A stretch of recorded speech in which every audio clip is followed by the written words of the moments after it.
soc Irina, soc d'Ucraïna. Ja gairebé porto aquí 7 anys. Vaig arribar a Espanya amb meu fill. Pues mira, mi familia en estos momentos son mi hijo y yo.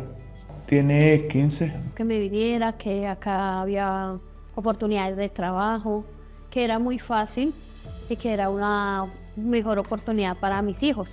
La familia estamos nosotras 3 solamente, mis 2 hijas y yo. Vinimos de Venezuela por situación económica, política, social y sobre todo una situación muy, pero muy precaria que tiene Venezuela, que es la parte de la salud. Yo soy sobreviviente de cáncer de mama. Yo no conocía a ningún fuera de Ucrania, no tenía ni amigos, ni ningún. Yo estaba sin papel, sin residencia, no tenía información.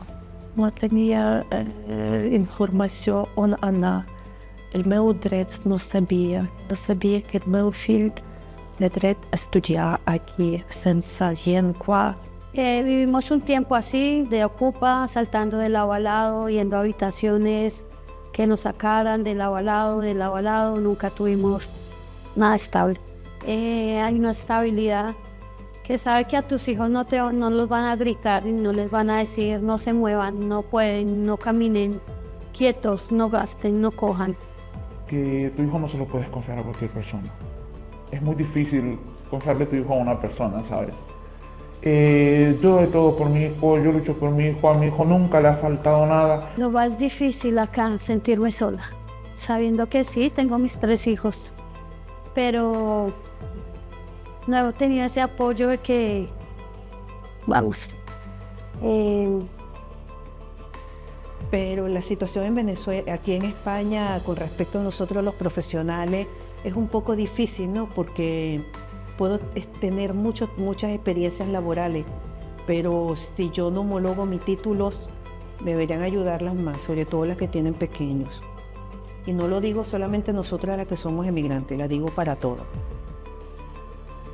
Es tan difícil, el tema de la vivienda aquí es obviamente fuerte. Y para nosotras, las madres que somos madres solteras, que tenemos que tener no sé cuántos sueldos para buscar un apartamento, no es fácil. Yo pasé muchos meses buscando apartamentos y todos me cerraban las puertas porque yo con mi contrato laboral yo no podía adquirir un alquiler de un apartamento decente. Y en ese momento nos llamaron y nos dieron la gran noticia de que nos daban la oportunidad de un piso. Y en este momento estamos bien, tienen su espacio, están contentas, tranquilas. Express Fundación para ayudar a más pisos. Eu estic molt agradecida. La meva vida va a millorar molt, de la veritat, perquè jo vaig sentir-me más tranquila, más protegida, más segura. Esto fue una bendición, de verdad. Conseguir este piso fue una bendición.